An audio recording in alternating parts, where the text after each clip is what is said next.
Welcome to This Explainer. Today we're unpacking a truly fascinating homily delivered by Father Joel Jamarcus Gahatis. And what makes his message so incredibly compelling is how he takes these massive, profound life priorities and just grounds them perfectly using brilliant everyday analogies. So we're going to break down exactly how he does this, looking closely at the tangible objects he uses to illustrate what it really literally means to find your spiritual center. All right, let's jump right in with a really great question he poses right at the start of his homily. Think about this. How do massive airplanes fly safely through blinding storms when the pilots have such incredibly tiny windows to look out of? It immediately challenges how we think about vision and direction, right? It sets the perfect stage for everything that follows.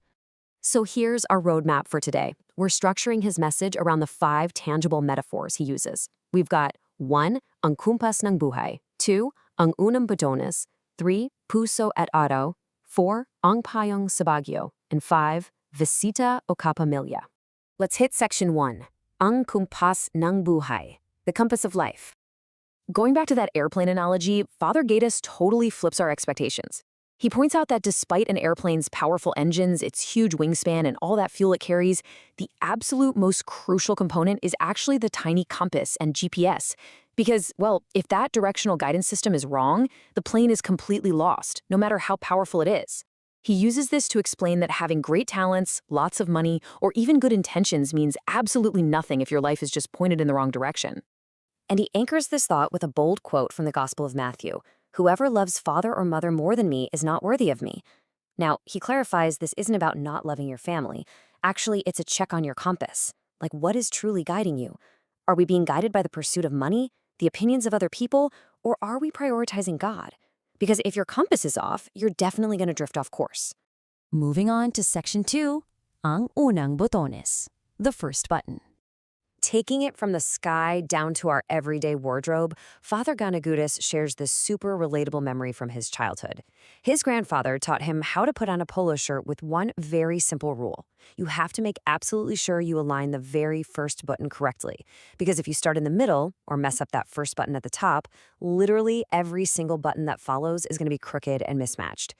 The crucial takeaway here is that getting that first button right is exactly like putting God first in your life.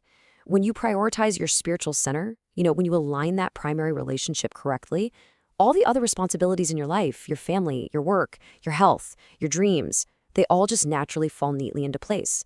But start with the wrong priority and the whole shebang gets misaligned. Okay, section 3, puso at araw, heart and sun.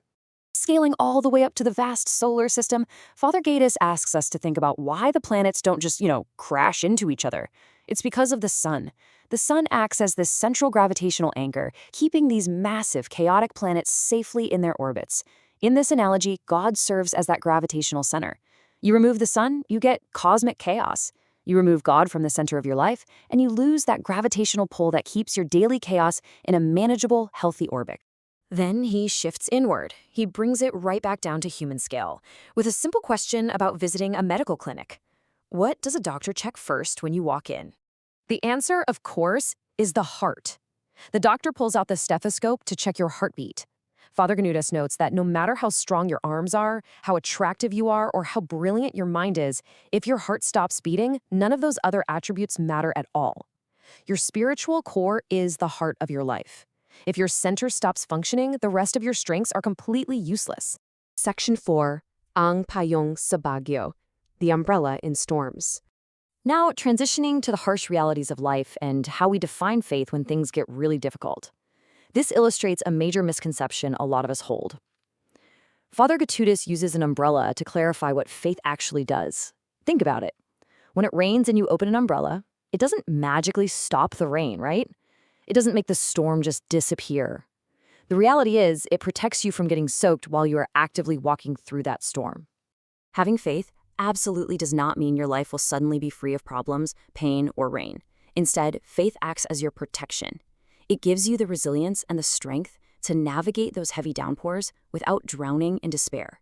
It doesn't stop the storm, it stops you from sinking in the middle of it. Finally, section 5, bisita o kapamilya, guest or family member. Addressing how we actively treat our faith inside our own homes, Father Gattuso draws from his experience of blessing houses. He specifically warns families not to treat God like a visita, a guest. Think about a guest for a second. They are invited over, they stay for a brief, polite amount of time, and eventually they leave.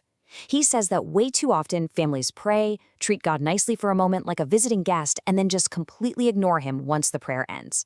Instead, God needs to be a capamelia, a permanent, integrated family member who shares the space permanently. He reinforces this with the visual of a magnet. A true capamelia faith is like placing a strong magnet in the center of a pile of scattered metal pieces. It draws everyone tightly together. You take that magnet away, and the family easily breaks apart and scatters everywhere.